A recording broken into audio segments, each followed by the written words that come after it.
Welcome to This Week in East Brunswick. This week, artist Kevin Lunny brought the Quilt Project at the library closer to completion. Also from the library, a preview of the March book sale at the Brunswick Square Mall. A talk with Rick Bachman about his photographs now on exhibit at the library. And a sold-out puppetry festival. Also this week, a review of the Town Council meeting held Monday night. And Diane DeOliveira continues her series, Making a Difference, with a representative from Women Helping Women. Stay with us.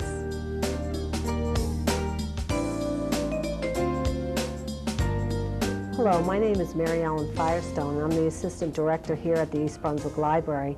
And I'm happy to have with me today Barbara Wong, the Vice President of the book sale, the Friends Annual Book Sale.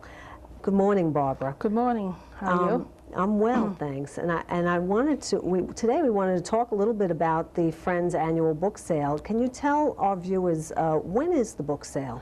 March 10th, 6 p.m. starting through March 16, 6 p.m. During the mall hours.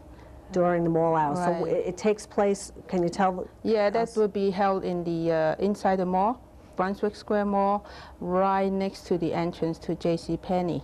Okay, and I know that this is the 29th book sale that the Friends have had. Can you tell our viewers what kinds of things, what kinds of bargains can they get at this book sale? Oh, well, this book sale is meant to be a major fundraising activity, and also is meant to be a community service. So we provide very reasonable price books. And like the paperbacks, it starts, and the children's books start from 50 cents. Like the hardcovers starts from $2 to $4, depends on the condition and the type of books. And we also have computer software, audio cassette, video cassette. They range from $1, up. Like the computer software starts from $4 or $5. So it's really a bargain, you know. Great. So they can find lots of different things, not just books at the book sale. Of course, yeah. And it's open every day that the mall is open. Right. It's all open during mall hours. During the mall hours. And is it free? Basically, it is, except the first night. We charge $1 for admission per person, so they have, each person, those person who pay $1 can have the first pick on the books that we have or whatever we have, in the book sale. I know this is a huge undertaking, and I know that there's literally thousands of books and other videos and audio cassettes. Can you tell us, are there any special events at the book sale? Oh yeah, just to put some varieties to the book sale, so we have puppet shows. Will be held on March 12 and the 13th at 7 and 7:30 p.m. each evening. And hope people will enjoy it besides shopping for books, you know. It's kind of like a family event. All right, that's nice. And what if someone wants to work at the book sale? I know the Friends are a volunteer organization and they like to have, some new help for the book sale. How could people get in touch with you? Oh yeah, they could call me at 732-828-0392. We really need a lot of help from, the communities besides our members. Actually, we have been getting a lot of help from the community, residents. As workers at the book sale. Okay, I know the Friends are planning an open house, to kind of introduce people to the Friends. And maybe to talk about book sale and the other activities that the Friends do. Can you tell us a little bit about that? Oh, it will be held on the 26th of February, and we welcome those people who are interested to participate in our activities, and we would like the volunteers that had helped us before to come to get together to know each other more, and as a token of appreciation, that they have been helping us. Okay. All right. So to wrap up, we just want to invite everyone to the Brunswick Square Mall on March 10th through 16th for the 29th Annual Friends Book Sale. And bring your family, and if you have any questions, please call 732-390-6761, and we'll be happy to answer any questions you may have. Thanks very much, Barbara. You're welcome. Thank you.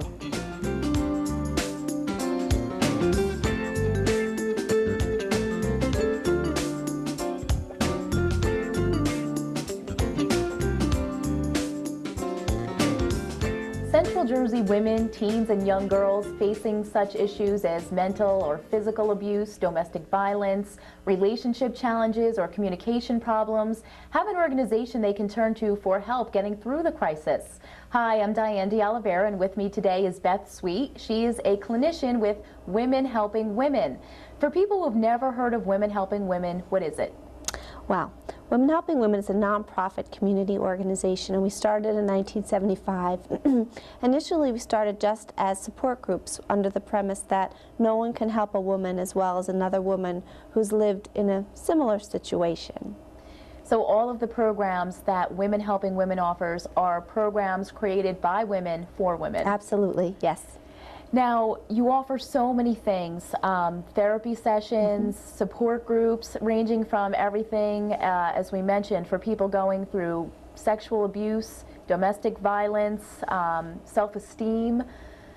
Self-esteem, that's a big one, especially young girls. What are some of the things you offer for young girls and even women who have issues such regarding as self-esteem? We have two programs right now that we offer for self-esteem. The first, you asked about young girls, and I myself do a group. It's entitled Strong Girls, and it's really a very dynamic group targeted for many, I guess, ages somewhere between high school years, that's 13 or 14 up to 17, and the group's really geared towards working on self-esteem, relationships, peer pressure, and that's a therapy group. But on the flip side, we have a support group, and that's a self-esteem support group for women, not just teenagers, and that's one of our initial support groups that the agency has been doing for many years. Divorce is so common nowadays. There are so many men and women going through divorce. This is a place for women to turn and help finding out legally what they can do, especially if there's a custody battle going on, or what their rights are. You offer clinics on that as well. We offer, on the legal point, legal clinics, and they fall on the second Wednesday of every month, and attorneys volunteer their time. It's a half hour that you get to spend with the attorney. It's a great jumping off point or a frame of reference if you are stuck in a custody battle. And on the therapeutic side, we offer a support group entitled Coping with Separation and Divorce. One thing that I thought was really interesting was there's a support and therapy group for women who have lost a child. Yes. I think that's such a great thing that you offer that, because so many times, how would you know who to turn to, and how could someone understand what you're going through unless they've been through that themselves? Absolutely. So what does that program entail? I think it's one of the things that, you know, even just talking about it now evokes a great deal of sadness, but it's awkward and difficult to talk about. So although you might feel empathetic toward a woman who's lost her child, it's sort of a taboo subject. So it's really a safe space for women to come together and grieve and to help each other in what is such a healing, you know, such an incredibly painful healing process, and an isolating one as well. Another group, Mood and Food? Yes, that's another group that I started when I initially came to the agency, and that really works on emotional eating and, you know, developing new coping skills so that you won't use food when you start to feel angry or sad or lonely. And how popular are these support groups and therapy groups? Do you see a large turnout? Obviously you must if you keep offering them. So. Absolutely. The support groups are really economical. They're $6 for members and $8 for non-members, and they're open. You can join them again and again, and we have a slew of different ones you can choose from, so they tend to be very popular. And the support groups as well, really, because we listen to what the clients want, and then they sort of let us know what we need to offer, and because of that, they do tend to be full. What are some of the other popular support groups or therapy groups. I know you have one on yoga. Yes, the yoga therapy group, I'm the clinician, and Lacey Wallace, who's another one of the clinicians at Women Helping Women, is a certified yoga instructor. So we really try to balance the mind, the body, and the spirit in that group by using the physical activity of yoga, stress reduction, stretching, with the processing of a yoga therapy group after we've gone through a series of postures. Do you have any groups that offer parenting advice? That was actually recently one of our community workshops, which was very successful. And so as a result of that, we are thinking of starting a support group for parents who want some parenting skills, especially while they're going through a divorce. For people who are interested in finding out more about Women Helping Women, first of all, where are you located? We're located in Metuchen and in Somerset. We have a satellite office there. And we can be reached at 732-549-6000, and that's also our helpline. So if you have questions about the agency or you're feeling like you just need to talk to someone, that's the number. And you also have a website too. We sure do, yes. That's whwnj.com. Beth, thank you so much. Thank you. For Making a Difference, I'm Diane de Oliveira.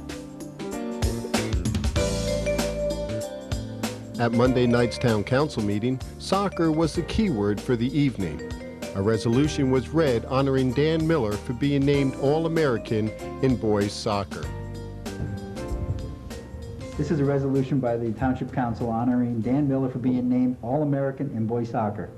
Whereas Dan Miller, coached by Dan Haston, had the distinction of being named All-American in boys soccer by the National Soccer Coaches Association of America, Adidas. And whereas Dan Miller will attend Duke University on a soccer scholarship.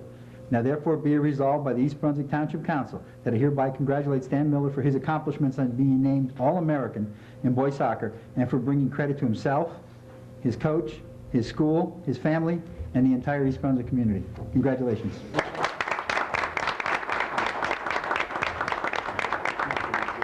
You want to say something? Just like the town, thank the town. Just like to thank the town for honoring me tonight, and it's a great privilege. Thank you.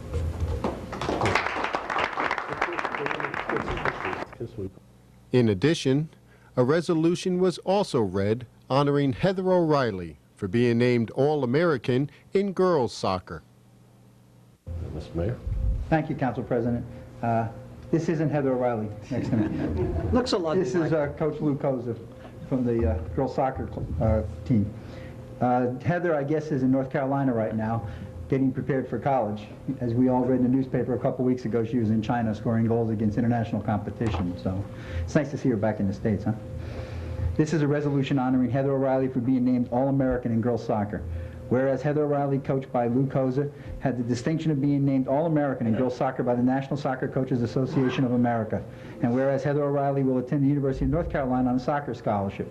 Now therefore be it resolved by the East Brunswick Township Council that it hereby congratulates Heather O'Reilly for her accomplishments on being named All-American in girls soccer and for bringing credit to herself, her coach, her school, her family, and the entire East Brunswick community. Coach, you want to say a few words on her behalf? Thank you. I'm sure most of you people have heard about Heather. She is presently in North Carolina with the national team.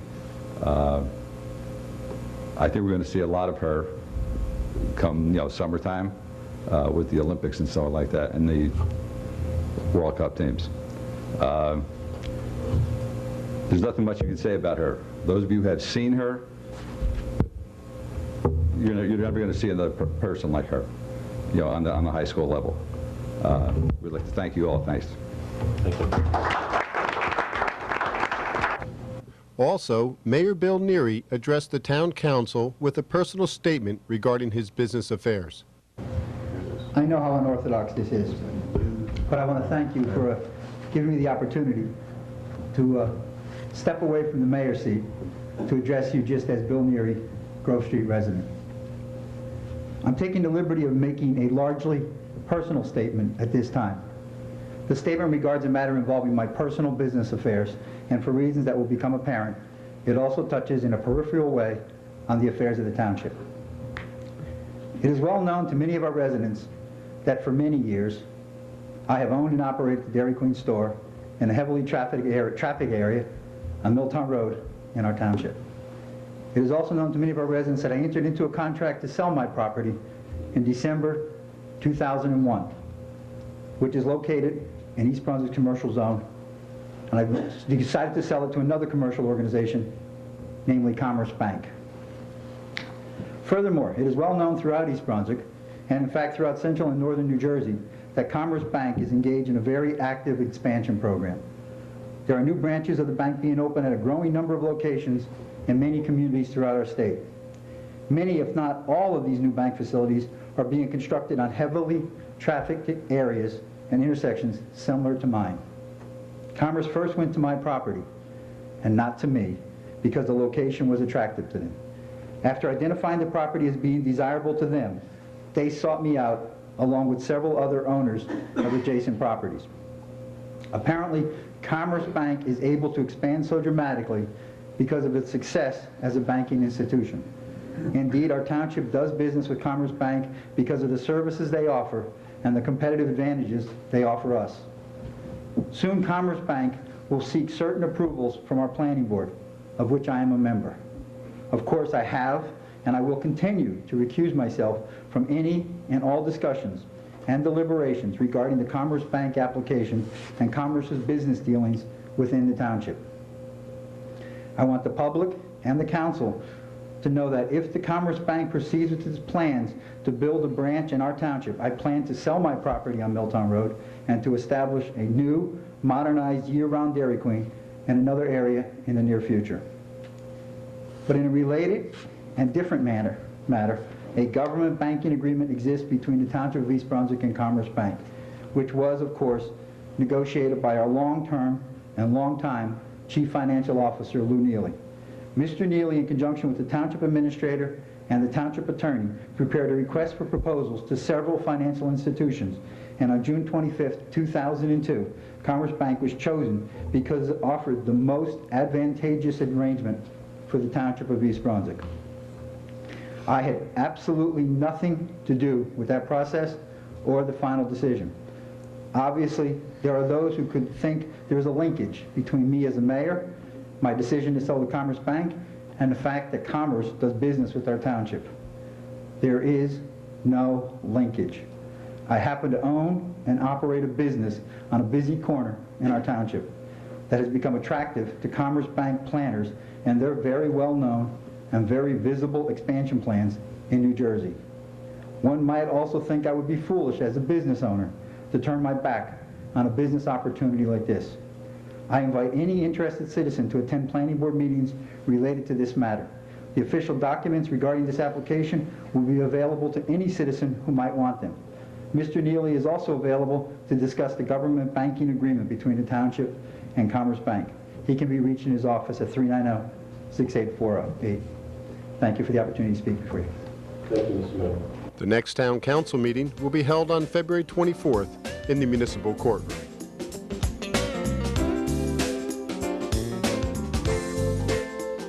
If you're in the East Brunswick Public Library this month, be sure to take a look at the work of photographer Rick Bachman, which will be on display throughout February. EBTV station manager Cindy O'Connor spoke with Rick earlier this week. We're interested in knowing a little bit about your background, your professional background. Tell us about that. Well, I've been a photographer probably for about 20 years on and off now, and I started out years ago doing black and white and little makeshift labs in my apartment, and now pretty much I travel throughout the entire world and below in the oceans taking pictures, and pretty much just having a good time doing it. How were you trained?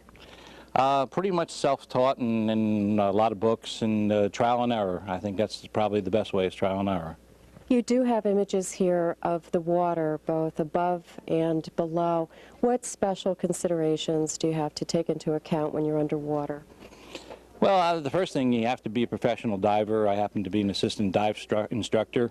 I think you've really got to be comfortable with the water and really understand it and understand diving so that you can concentrate on looking for the photographs, considering that most of the photographs are deep enough where there's no visible color, so you have to imagine what the color is going to be like after you find the subject. What about lighting? I do have to use lighting because when you use the light, that's what brings in the colors that are down there. Sometimes you can use a flashlight to determine, you know, what the colors are going to be. But after you've been diving for a while, you pretty much know what it should look like. So when the flash goes off, all the color comes out.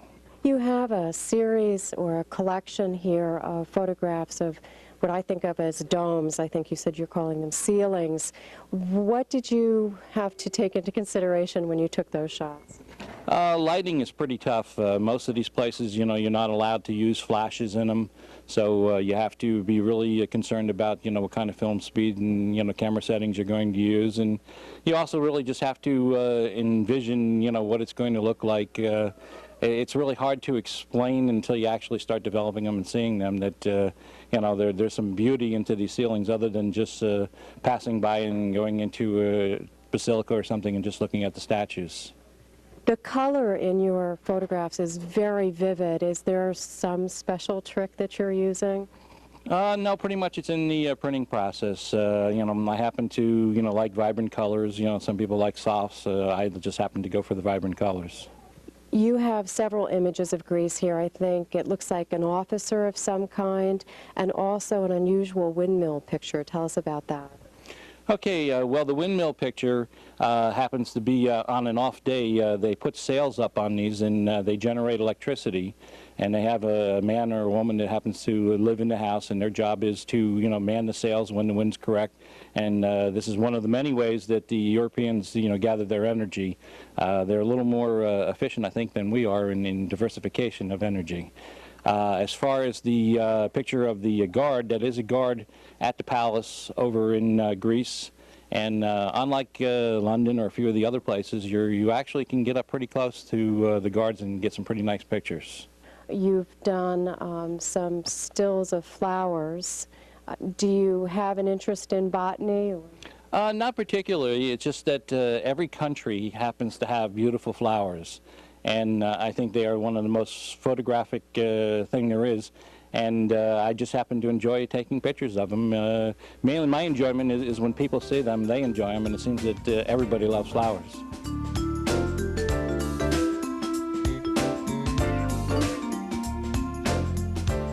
On Wednesday this week, a room full of kids and parents worked to create a new quilt for the library Quilt Project.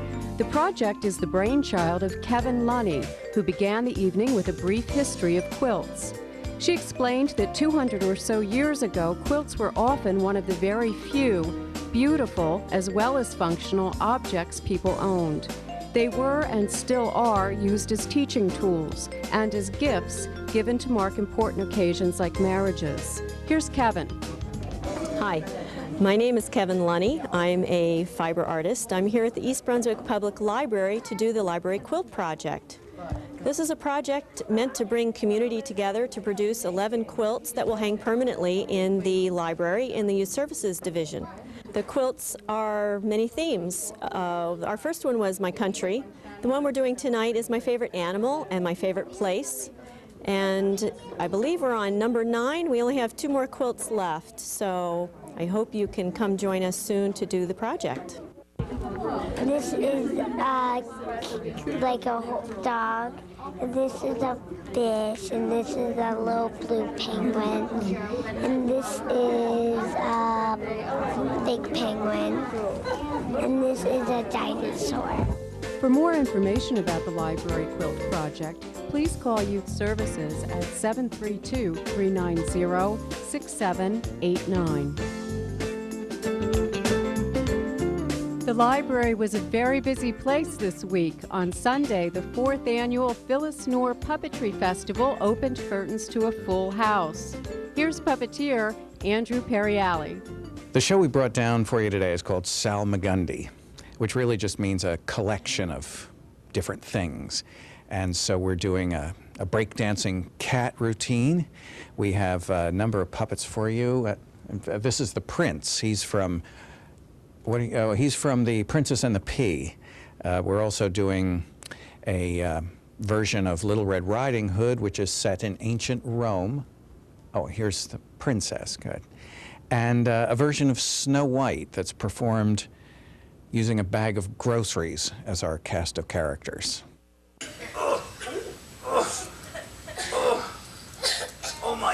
tum-tum. Oh. I don't feel very well.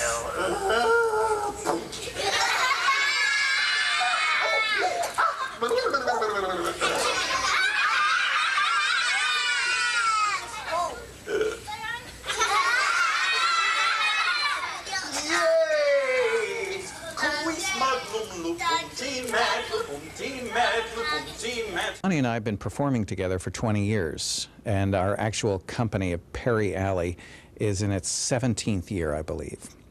We had worked for some other people before that. Oh, there they go again. Well, never mind. You'll be seeing all kinds of crazy antics during this show. The puppets are always trying to get the better of me.